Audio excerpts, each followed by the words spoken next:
All right, let's talk about the Ghislaine Maxwell trial. Of course, it resumes today, and there is a bombshell of reporting about what happened to Jeffrey Epstein, according to The Spectator, which sat down with Ghislaine Maxwell's brother, and he dropped the bomb about what Ghislaine thinks happened to Jeffrey Epstein. Now, I, for one, absolutely believe that Jeffrey Epstein was killed in jail. I think that he was murdered. I don't think that he committed suicide at all. You know, that's not what narcissists do. He's like the ultimate narcissist. That's not something that he was going to do. Well, okay. And I think there's a preponderance of evidence. The fact, you know, how do you have the cameras conveniently turn off at that time when he's dead? You know, when he dies in his cell.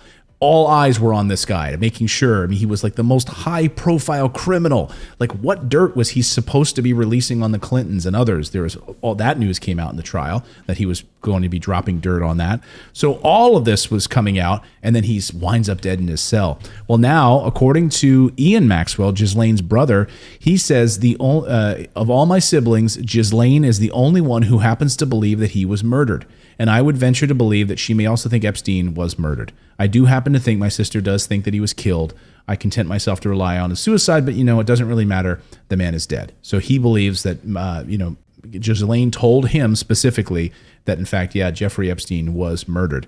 Another bit of news we're getting also from this is that today, starting, Ghislaine Maxwell's lawyers plan to call 35 different witnesses to the stand, all in an effort really to discredit the accusers. I mean, that's their plan, is to go after the accusers. That's their top plan right now, is to say that these accusers, these witnesses who said that there was, you know, impropriety on the part of Jeffrey Epstein and Ghislaine Maxwell, that in fact they knew what they were up to, that they were complicit, or that they were not.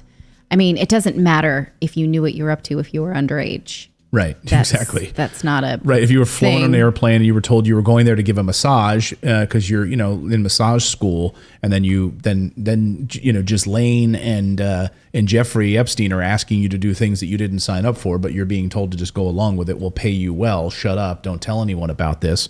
And you're going to live at our ranch for the summer, or you're going to live on this island and keep quiet about who you see flying to this island.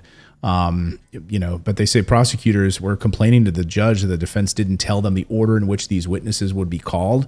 They said that they have a tentative order of these 35 witnesses that they're going to bring forward.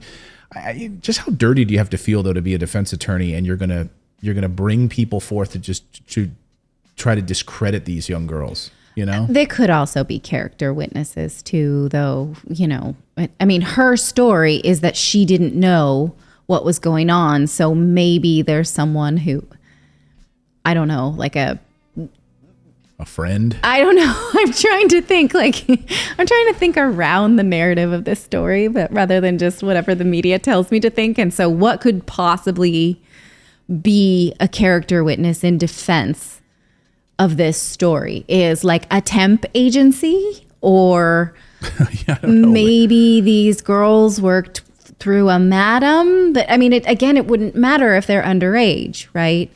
Yeah, I mean, well, here's the thing. The 3 of the defense witnesses asked to testify under pseudonyms. They don't want their names out there at all. They're embarrassed about the whole thing. I mean, think of Monica Lewinsky. You know what I mean? Right. Like, her name is it's ruined in a lot of ways, and it's ruined her life and hurt her in a lot of ways. So I understand them wanting to be anonymous. So they're anonymous. They're on the stand quietly, anonymously, testifying under a pseudonym. And now you're going to have these defense witnesses come in and try to discredit these pseudonymous witnesses.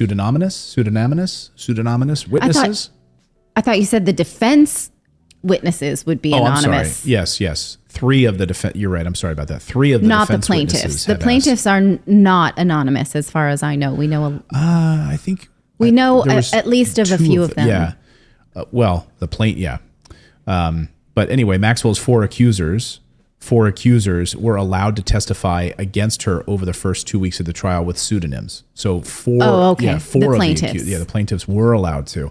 And 3 of the defense witnesses are also asking to not have their name tied to this. Because that's the thing, your name will be forever tied to this in print. You know, if someone Google searches a person's name like that, it's going to forever be tied to Ghislaine Maxwell if you're one of the people that has to testify against it. So again, well, we don't know, but 35 different defense witnesses will come forward to have to defend Ghislaine Maxwell. I think it's interesting though that she fully believes that Jeffrey Epstein was murdered in prison. Yes. I mean, she probably is also afraid of the same fate, and which is why she's saying so to her family. And that's why I'm sure, as she was in prison for, what was it, like 17 months before the trial, that they had 24-hour surveillance on her, made sure that this was not going to happen the way it happened to Jeffrey Epstein. Like, they want her out there. But what, you have to ask yourself, like, who kills this person in a maximum security prison? Oh, it's totally the Pelican Brief plot, right? Like, but you got to think, you got terrorists there, right? Isn't El Chapo in there as well? I mean, in the same prison where Jeffrey Epstein is, they have also got like terror. They had the World Trade Center bomber was kept in that prison. Like, this is the prison of prisons, and they managed to turn off the cameras, and he winds up dead. Convenient.